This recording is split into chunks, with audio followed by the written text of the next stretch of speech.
Naturopathy में भी अपने हिंदुस्तानी डॉक्टरों का मानना है कि बस डाइट कंट्रोल और एक्सरसाइज और मौसम का फल, इसके अलावा किसी चीज़ की ज़रूरत नहीं है। लेकिन ब्रिटिश नेचुरोपैथी में लंदन वाले लोग इस बात को मानते हैं कि आपके इलाके में होने वाली जड़ी बूटी को पैदा होने वाली जड़ी बूटी का नेचुरल फॉर्म में इस्तेमाल किया जाए तो वो भी नेचुरोपैथी के अंदर है, उससे मरीज़ को फ़ायदा पहुंचाया जाए, ऑर्थोडॉक्स न बना जाए।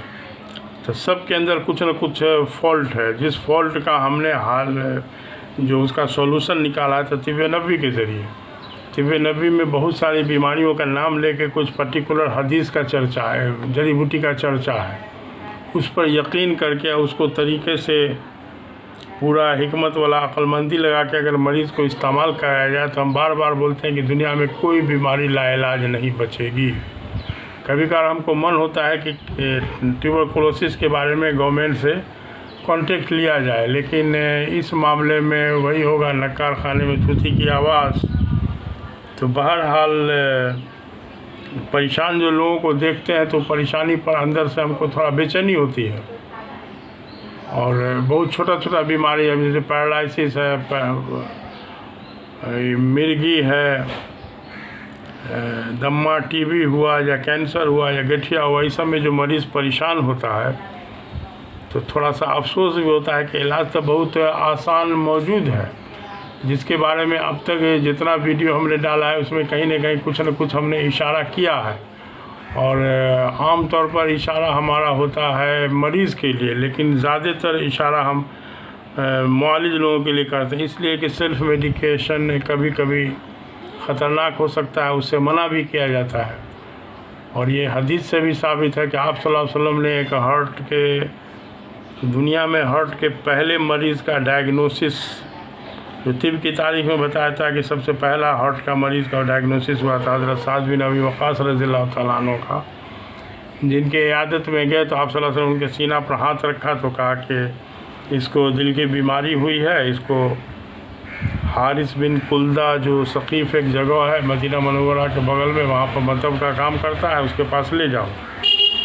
उस ज़माने तक हारिस बिन कुल्दा के बारे में यह मालूमात है कि वो ईमान में दाखिल नहीं होता है। बाद की ज़िंदगी का हमको नहीं पता कि पता नहीं क्या हुआ।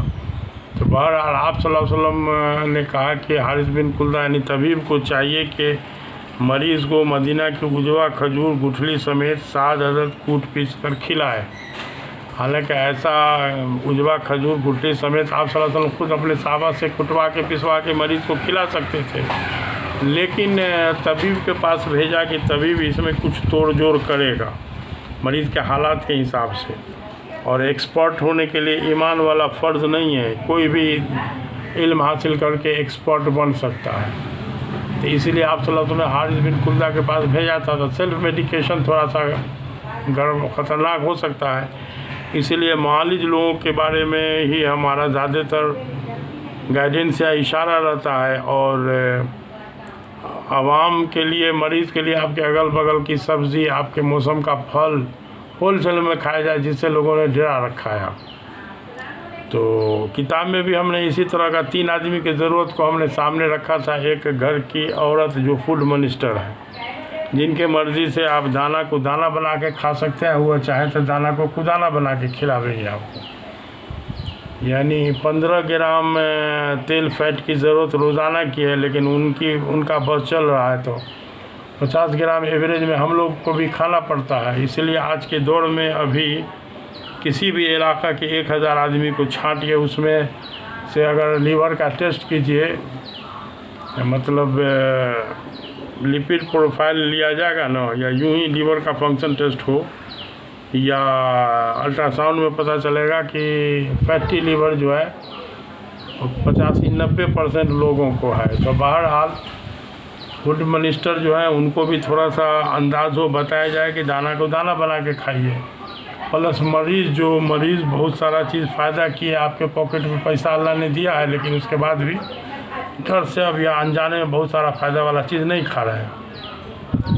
फिर एक मुआलिज जो शायद किसी पैथी की भी हो, उनको हमने गाइड करने की कोशिश किया है कि वो अगर इससे गाइड लेना चाहेंगे तो इंशाल्लाह अवामुन्नास का भला हो जाएगा। और कोई इसमें हम अपनी बात नहीं, हमने तिब्बे नबी को साइंस से साबित करने की कोशिश की है। तो इसलिए हमारे इस किताब को लोग बोलते हैं तिब्बे नबी की साइंटिफिक तशरीह वाली किताब। कुछ सर्जन लोग बड़ा मतलब अहमियत दे के इस किताब को पढ़े और बहुत अच्छे अंदाज से उन्होंने अपना ओपिनियन पेश किया था। बहरहाल तो अब यह है कि हमारी जो कोशिश है उसमें आपकी मदद यही होनी चाहिए कि आप वीडियो को पूरा देख लीजिए। कभी कभार कोई वीडियो अगर लंबा नज़र आवे तो छांटिए नहीं, बल्कि देखिए उसमें।